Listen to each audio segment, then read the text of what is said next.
Hi, everybody. My name is Ruham Manzoor, and I'm the managing partner of Maces. I'm so happy today to bring one of our most prestigious world-ranked partners with us.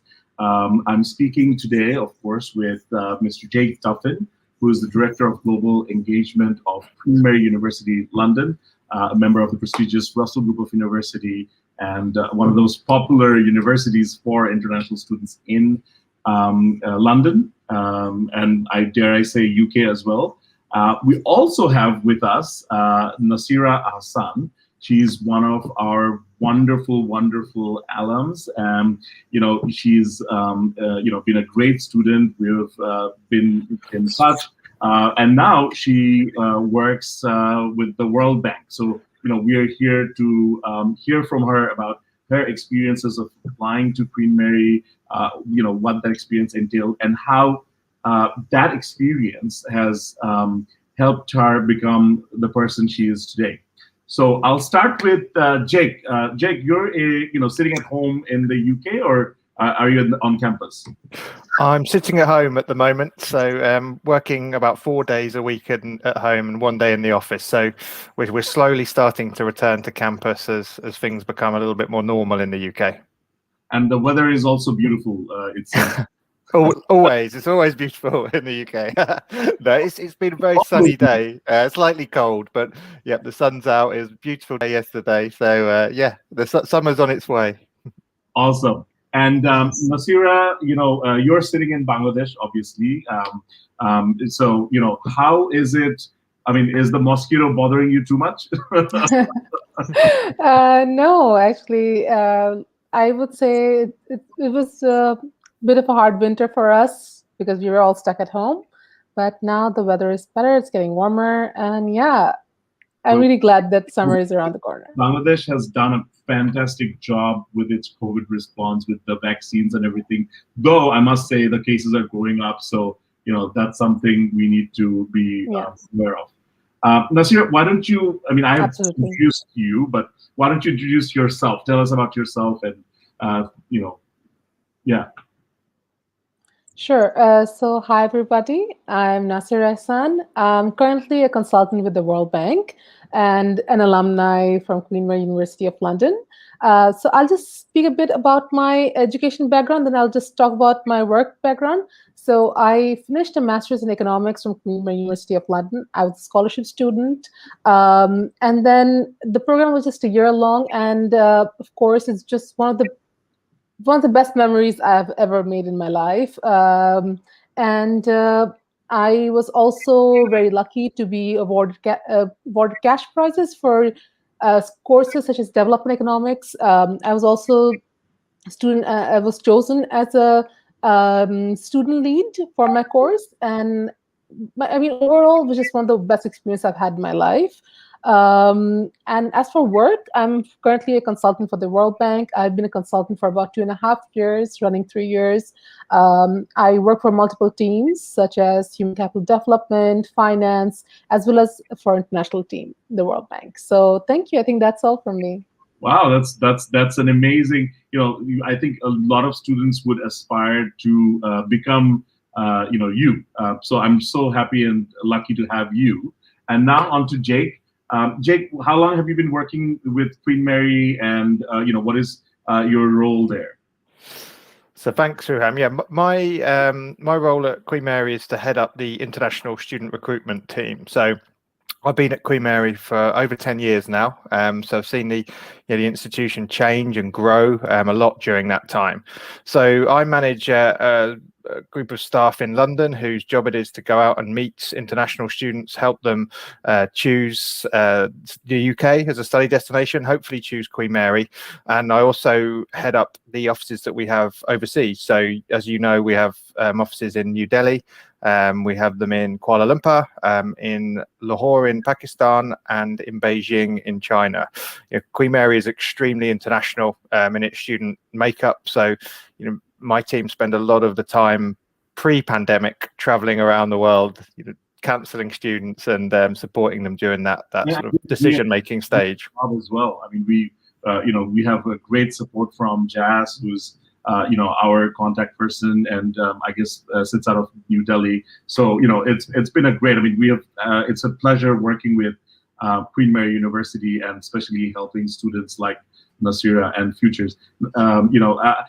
I wanted to, explain the format a little bit to our audience who is tuning in for the first time. So the way it goes is, of course, Jake is going to go over a short presentation within 10 to 15 minutes about, Queen Mary and what are the key points to consider, some of the fees, some of the entry requirements, and then we will move on to question and answer. So, the audience can ask questions directly from Jake and Nasira about their experiences, and any kind of questions they have, they will be able to answer that for them. So without any further ado, Jake, do you want to share your screen, and then I can yeah? Absolutely. So I'll bring my presentation up. If you just let me know that you can see that okay. That's perfect. Great. Okay, I'll be very quick because I think it's going to be more beneficial, I think, for your audience to be able to ask us and Nasira questions. So I'll just give a very quick overview of the university, what we offer and where we are. So Queen Mary's history dates back all the way to 1123 with the formation of St Barts Hospital, which is one of the oldest medical colleges in the UK. We're a collection of a number of different colleges and institutions that have joined each other over the years. We're part of the University of London, which is a wider sort of umbrella organisation that includes colleges like King's, UCL, LSE, and we're also now a Russell Group institution. So that means that we're one of the top 24 research universities in the UK. As well as being a Russell Group and research intensive institution, we do very well in the rankings. So we're currently 12th in the UK overall, 110th in the world. But what I think is really important is this ranking here, 19th in the world for international outlook. And I'm going to talk to you a little bit more about how important that is for us as an institution, but also how it impacts you if you come and study with us. So as well as having a strong institutional ranking and doing well in all of the different ways in which our research is measured, we also do well in subject rankings. So you'll see here that we're currently first in London for medicine amongst a collection of very, very strong medical schools, 11th in the world for dentistry. What's not included here is we're one of the top 30 law schools in the UK as well. So we do rank very, very well. And we're currently first in London for student satisfaction. And this is the survey that all undergraduate students have to complete in the final years of their studies. So as I mentioned, I think what distinguishes Queen Mary from some other UK universities is the international makeup of our student population. So in total, we have around 27,000 students, but we have over 160 nationalities represented on campus. So you'll see from the graphic here, 35% of our overall student population is international and nearly 10% are European Union. So almost half of the students studying at Queen Mary are non-British. So it's extremely international, extremely diverse. And I think that really plays into the experience our students have in terms of the networking, the rich kind of cultures that they experience whilst they're in London at Queen Mary. So Queen Mary is based across 3 faculties. So Barts in London, which is our Faculty of Medicine and Dentistry. We have Science and Engineering, and then our largest faculty is Humanities and Social Sciences. Within these 3 faculties, we have 19 schools and institutes. So the ones that I think as a Bangladeshi student, you may be particularly interested in would be law, as I said, 30th in the QS subject rankings, business and management, economics and finance. And then in science and engineering, we have several schools with the most popular being electronic engineering, computer science, where we teach things like artificial intelligence, big data, and Internet of Things. So the kind of courses we get a lot of applications and a lot of enrollments from Bangladesh are things like the LLM, like the LLB, where we have this strong international reputation. We have a lot of students come and study with us in our business school on things like business analytics and business and MSc management, computer science, as I mentioned before. And then we also have students come and join the more quantitative subjects like MSc economics, things like investment and banking.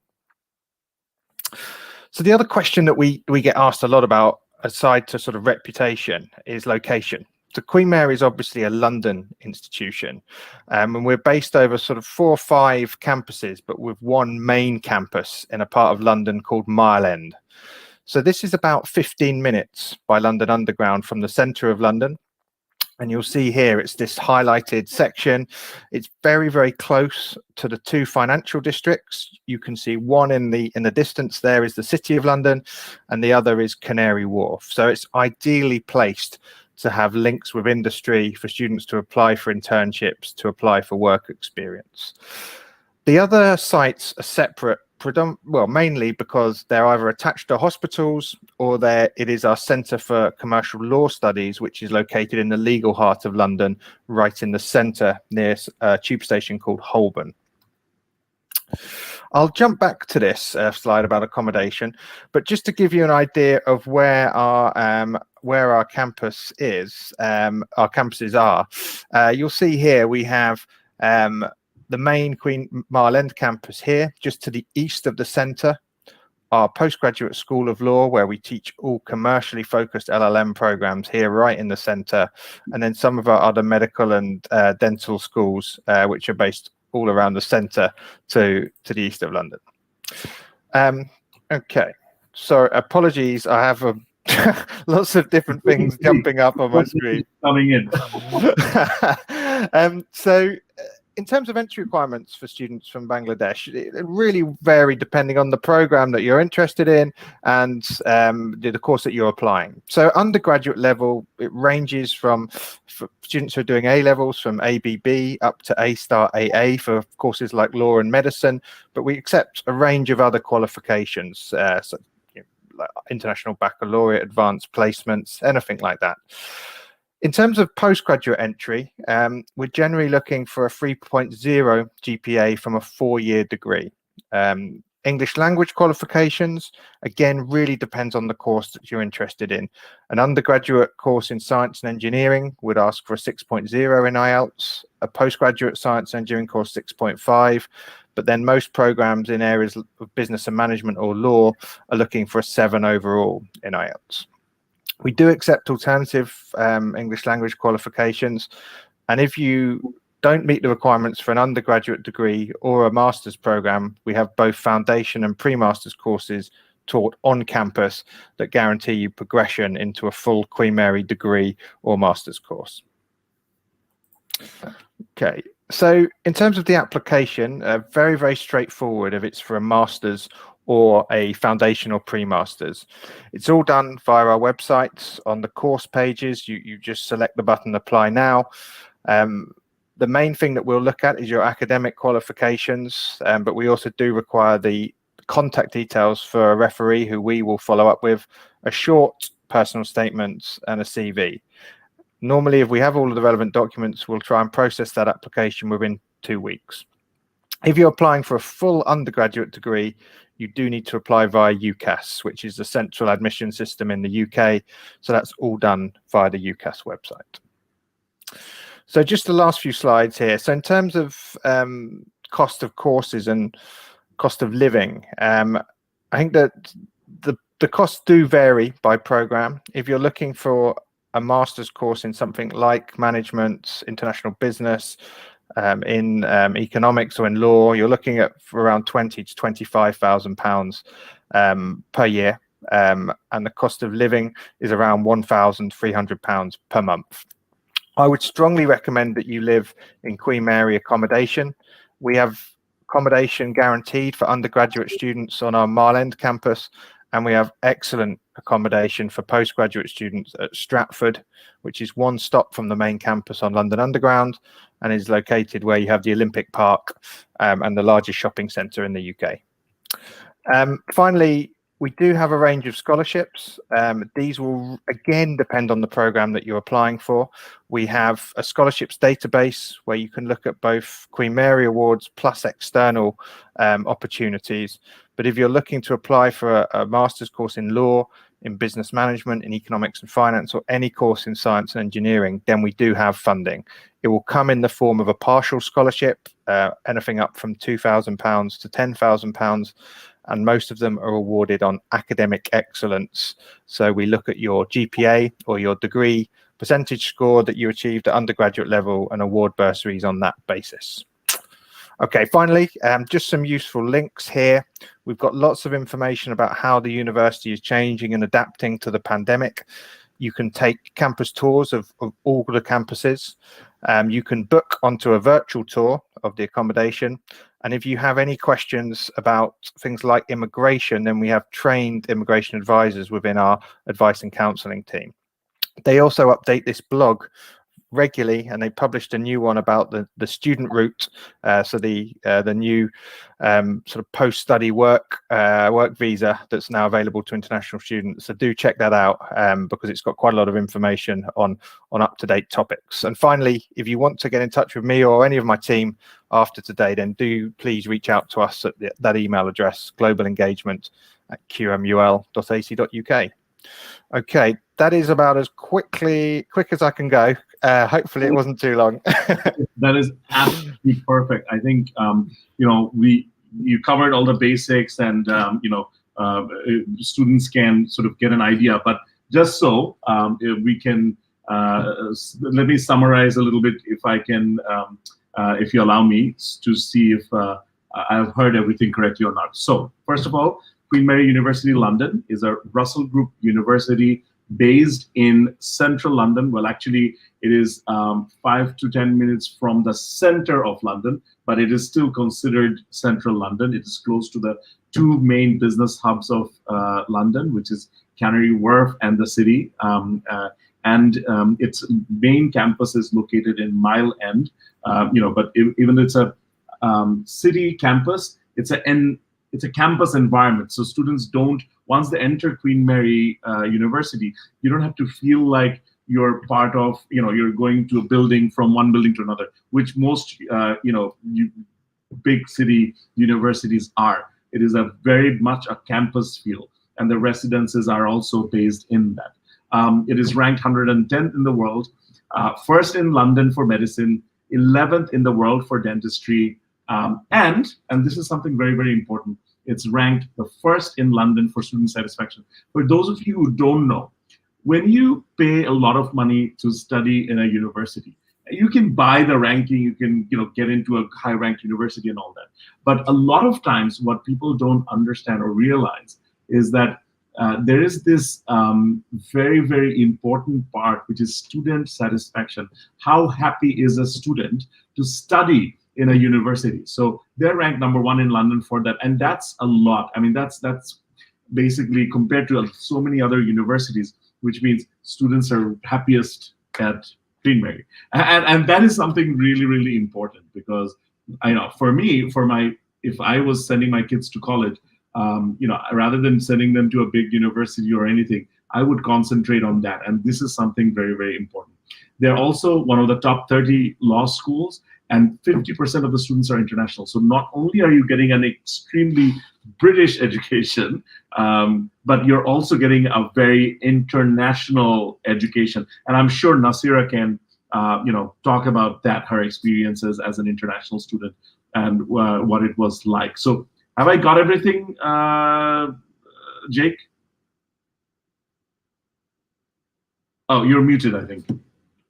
Unmute. Yeah, absolutely. That's a really good summary. I think just to say that, I think what we really try and stress to students is that we offer them the best of both worlds, the campus environment, but in the centre of London. So I think, if the students can take part in the virtual tours, which are, of a really good standard since the pandemic started, then I think it'll really benefit them, because they'll have a chance to look around the environment which they would be studying in if they join Queen Mary. Great. So I'm going to let your larynx rest for a few minutes. There are a lot of questions, but I want to go into one that is, I think, for Nasira. So, Nasira, how much does it cost to live in London? What is it like living there? Like, oh, I think we've lost Nasira. I mean, internet is becoming. I don't know if you heard the question, Nasira, but how much does it cost to live in London? I mean, how much did it cost you? What's it like to live there? And also, what it's like to study there, and is it hard?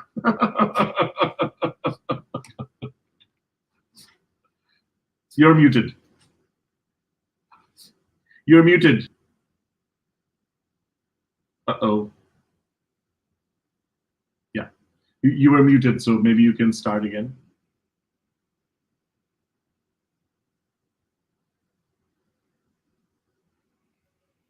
Can you hear me now? Yes, now we can hear you. I'm sorry, I think I'm having network issues. You know, we were doing fine before, but you know, obviously, as and when we try to do it, some things happen. It's called, you know, when you least expect it, things go wrong. Can you hear us? Okay, so she's having, Jake, no resting your larynx, I guess. So we'll come back to Nasira in a bit. Let's ask you this question. Now, what is a Russell Group University? Very good. Really good question. So Russell Group University is a collection of the top 24 research universities in the UK. So in effect, it's like an Ivy League in the UK. So Queen Mary is a research intensive institution. And what that means for you as a student joining us is that the academics who teach you will be leaders in their academic field. So the research that they're carrying out, they're at the very forefront or the cutting edge of that particular academic subject area. So for example, even in our law school, we have lawyers who are making laws and advising government that's, you know, on things like Brexit or on things like international trade or on shipping. So if you come and study an LLM at Queen Mary, then or an LLB, then the people that teach you, they're actually using the research that they're doing to inform the way they teach you. And as I say, Queen Mary is in this collection of the top 24 institutions for research. I think it also is a real sort of brand that people want, particularly in the UK, but even more so now of international students, that they want to be a graduate of a Russell Group institution. Okay. Again, back to larynx resting time. Let's see if we can, you know, re-ask Nasira the question. So, three questions from Shadab. How much does it cost to live in London? What's it like living there? And what it's like to study there? And is it hard? So I'm going to answer the easy ones first, which is basically how much does it cost? I think Jake has already covered that. £1,300, I think it's a very good estimate. And you can live a very decent life there. I was able to go out for meals, I was able to shop, I was going to movies. I was actually able to save enough at the end of the month to even travel to places like Italy, Germany, and so on. But other than that, London is a great city. It's one of the best cities I've lived in so far, and I've lived in New York as well. So yeah, definitely one of the best cities in the world to live in. Shadab, I would say that if you're ready to do the work, then Queen Mary is the place for you. It's a great university. The teachers are great. And of course, if you're applying for a master's degree, it's going to be difficult. It's a level up from undergrad degree. So yeah, be ready to work hard. But once you do, you'll get the results. That's a very good answer. I mean, you know, there's no shortcut. And when you're going into, a lot of people don't realize, you know, they graduate from universities in Bangladesh and all that. And when they go into a master's program, they don't realize the level of workload that people deal with. With regards to expenses, I think Nasira covered it very well, that with £1,300, not only was she able to live very comfortably, but she was able to save up for travels and everything. So, you know, our students, they spend anywhere between £600 to £700 all the way up to I have had a student who paid £5,000 in rent. I mean, obviously there is a big range there. So everybody's different, but I would say generally £1,000 to £1,300 for living expense should be okay. I mean, you're not doing obviously luxury living. You're a student, so I mean, come on. Again, Jake, we'll come back to you, Nasira, because I want to ask you about some career, which I'm really interested in. But I will ask Jake, what is the career outlook for business intelligence or big data? And what does the course entail? I know you covered that in your presentation a little bit, but if you could let us know what is big data? Yes, I think in our School of Computer Science, we've been teaching these programs for quite a long time, not just in big data, but in a range of different sort of subjects like artificial intelligence, things like Internet of Things, and these are really very popular master's courses that will lead people into working in all sorts of different industries. But it's a really sort of popular course for students, but also it's very much in demand from employers. So on a course like big data, you would do things like big data processing, data mining, applied statistics, but then you would also specialize and choose modules in areas like cloud computing or in sort of networks. So it's quite a varied course in terms of it'll give you a grounding in this particular area of big data, but also you'll be able to specialize in other areas that particularly interest you, like sort of data visualization and things like that. So really, really popular at the moment. In terms of career paths, we've got people going in as data analysts, technical analysts, data scientists, sort of data engineers. So, it's a real kind of on-trend subject, I would say, at the moment. Now, that's thank you very much for clarifying that. And I think economists said something like data is going to be the oil of the 21st century. So, really, there is a huge amount. I'm based in Toronto right now, and when you look at job openings and things, it seems like 60-70% of the jobs are either digital marketing or big data and things like that. So the next question is to do with IELTS. Now, if a student has studied O-levels, a lot of students in Bangladesh, they give their GCSEs. So when they give GCSEs, do they need O-levels for English? If they're applying for an undergraduate degree, then it's highly likely they can use their O-levels not to take IELTS. So normally an O-level in English language, it's the equivalent of a GCSE, so that would be fine for undergraduate entry. For master's level, they would normally need to have an English language qualification because that O-level would have deemed to be sort of expired by that time, unless they had studied at a degree that was from an majority English-speaking country. So if they'd studied in the, say, US or Canada, Australia for their undergraduate degree, then they wouldn't need IELTS. So I think in most cases, students for postgraduate study will need to do some kind of English language qualification. They don't need to have done that when they apply. If their application is successful, we make what's called a conditional offer, and that's conditional on meeting the English language requirements. The student then has until sort of the end of August with which to submit results, and it doesn't necessarily have to be IELTS. We accept a range of different qualifications which a student can have a look at on our website. Great. So just to answer your question, you need some kind of an English qualification. In some cases, for undergraduate students, if you have a particular syllabus with the right O-level grades, you may be waived the IELTS requirement. As a general rule, have the IELTS done. Now, this question is about scholarship. You covered it. You gave a link to that website as well. So what are the scholarship opportunities? Are there any? Yeah, I think it's a really good question and one that we get quite a lot. So please do interrupt if any of this doesn't make sense.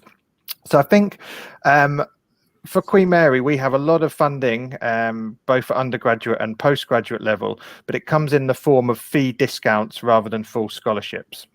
So, for example, if a student applies for a master's course in big data or anything within science and engineering, and they have the equivalent of a first-class degree from Bangladesh, which would be a really high GPA, then we would automatically offer a sort of £2,000 discount. So normally that would be a sort of GPA of sort of 3.5 or above. Now, if they applied for, say, a master's course in law or in business management, again, we have scholarships worth sort of £3,000 or £4,000 that we give to students who have got high GPA scores. So most sort of big or popular programs have these kind of fee discounts for the top applicants, and there's no separate application. Students, we look at students' GPA or their scores when they apply and decide then whether to give them this fee discount. I think if students are looking for full funding, then probably the best avenue would be through something like Chevening, which the applications close quite early. So they normally close in November, about 10 months before the course commences. So you have to be prepared and really do your research before you do that application. But Chevening is a UK government scheme that allows students to come for postgraduate study, fully funded in terms of their fees, their living costs, their travel costs. So fantastic opportunity, great for the CV if students can secure that. So I think on a very basic term, you've got the sort of national or government fully funded scholarships, and then you've got the Queen Mary Awards, which at master's and undergraduate level come in the form of fee discounts for top performing students. Wonderful. And what about accommodation? Like, when do students have to apply for accommodation to be guaranteed accommodation? So all undergraduates are guaranteed, provided they apply by the end of June. So that's all on campus. So most undergraduate students will live on campus, same place where they study, same place where they've got the gym, 24-hour library. So as we said, like a little village all on one site. For master's students, we have a range of accommodation, but the biggest hall of residence is in a place called Stratford. Now, this is one stop on the London Underground from the Mile End campus, and about 15 minutes from the centre of London, where our Centre for Commercial Law Studies is based. So this hall of residence opened about 3 years ago. So it's called Aspire Point. It's very it's very modern because it opened 3 years ago. It's really nice. Students have their own bedroom and bathroom. They share a kitchen living area with about six other students. Now, the price for the quality of the accommodation is very low. I think it's about £175 per week. That covers everything apart from your food, but you have the fully equipped kitchen. It's a 51-week contract, so students are there for almost the whole year, so they can write their dissertation while living in the accommodation. So I would strongly recommend that your students who apply for this, and anyone can apply once they've accepted an offer, either conditional or unconditional, and applications open this month. So there's no financial commitment at this stage. So if I was a student coming from Bangladesh, I would apply.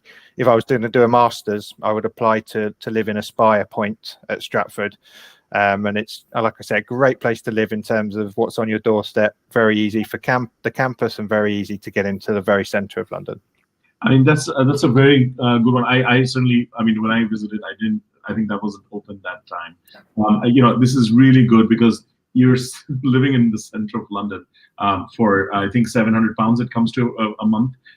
It's really, really good. I mean, and the thing is, when you live on campus, obviously, the added advantage of being safe and all your bills taken care of, and all you have to do is, take care of yourself, I guess. I mean, it's and go into campus. So they're all conveniently located, and you can always reach out for any support that you need. So that's a very good thing to have. Now I'll come back to Nasira. Nasira, is it hard to finish the degree within a year?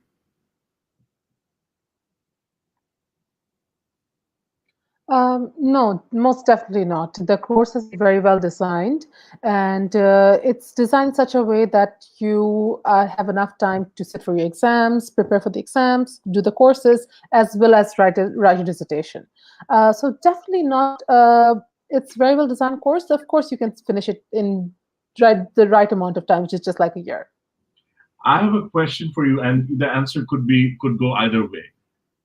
Do you think your studies at Queen Mary helped in any way, shape, or form get you recruited by the World Bank? And more importantly, now that you are in World Bank, do you think that degree or that experience helped you to do the job you're doing? Yeah, I mean, how can you relate what you learned there to here? Yeah. So I think before I answer that, I should just say that, Jake, you'll be very glad to hear that I'm not the only Queen Mary alumni there. We actually have two more Queen Mary alumni in the World Bank, Bangladesh. So yes, of course, the education prepared me for where I'm working right now. A lot of it was a lot of research work, a lot of analytical work. That definitely helped. The course definitely prepared me for it. And of course, I'm sure all of the audience knows, Ruhamba, you yourself know that a master's degree, especially some from a place like UK, really helps in landing a great job. And that's what Queen Mary did for me. It prepared me for the work field. It helped me get the interview, helped me land the job, and now it's helping me do the work that I'm doing. So yeah, I'm definitely the degree and the Queen Mary University. All of it was helpful in helping me get the job. Very good answer, Nasira. I mean, this is one thing. When you study in a great institution where you have such a great exposure, I think what that does is when you go and apply to these big organizations, they understand the level of excellence that needs to come in order for somebody to get into a university like that. So and the grueling process that they go through to get the grades and pass out of it. So that adds a level of credibility at the interview. And I think that's one thing. And the second thing is, because studying in an organization like that means not only were you living independently by yourself while you were studying as an international student, but also, you had to, you must have a strong work ethic to be successful in that. So I think that's something that helps. I mean, I wasn't lucky enough to go into such a great university. I went to a very average university in the US, but I can certainly share the fact that, living and, doing things independently certainly helps you grow up very, very quickly. And I think that absolutely for Bangladeshi students where, we have that baba ke now tumi ekhon jaccho kothay bathroom, but that kind of mollycoddling there from our parents when they go out and become independent. I think that goes a long way, and especially if you go to a place like Queen Mary. And of course, in today's world, really cultural intelligence. I mean, there used to be the day before when you didn't have to be aware of what foreigners feel or international people, what are they meaning when they say something.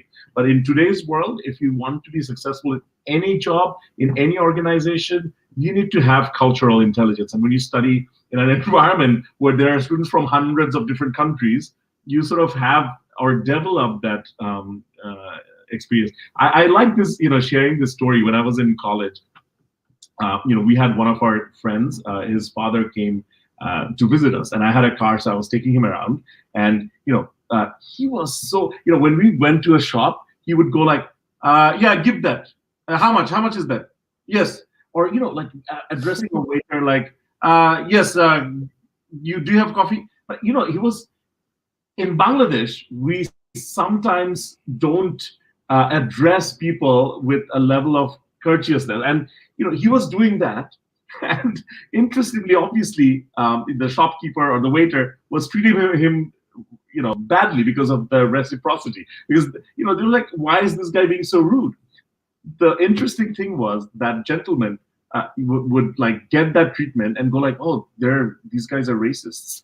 And, he was thinking that they were being rude, but I guess I was too young. I didn't tell him, but it wasn't that they were being racist. It was because they were being reciprocal to how the way he was talking. So these kind of things one doesn't realize, but when you live in a place like that and interact with people from different parts of the world, you sort of develop these outlooks and the soft skills that are required to be successful.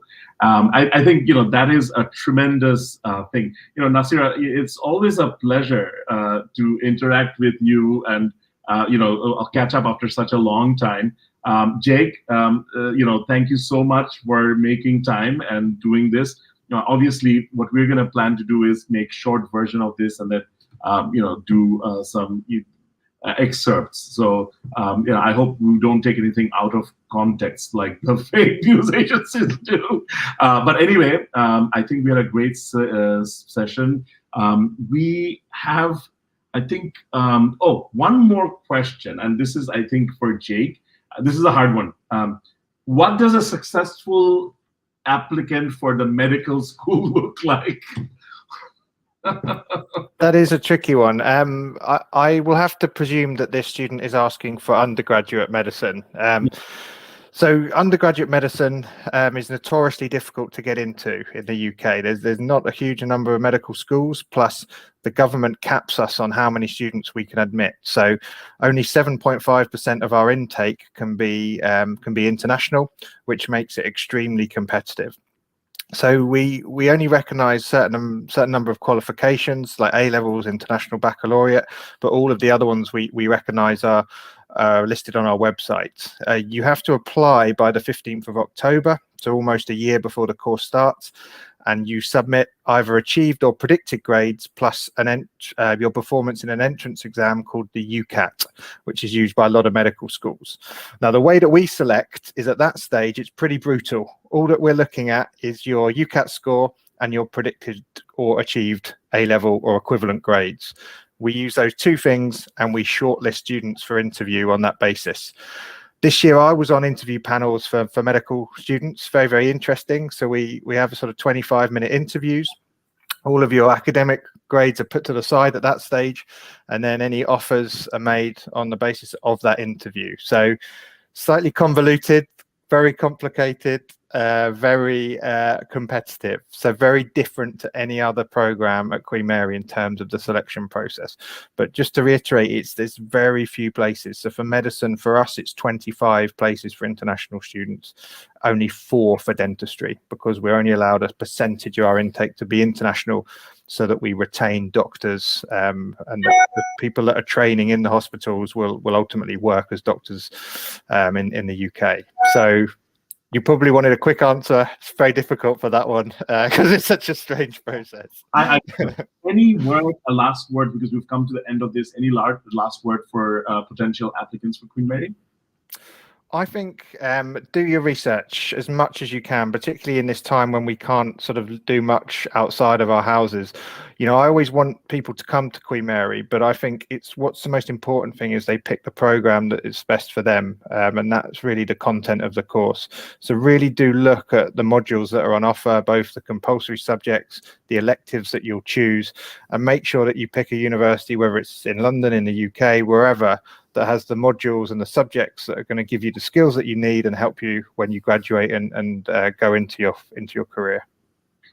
Thank you very much. Nasira, any advice for future students who want to apply to Queen Mary or look for a career? What is your any last words?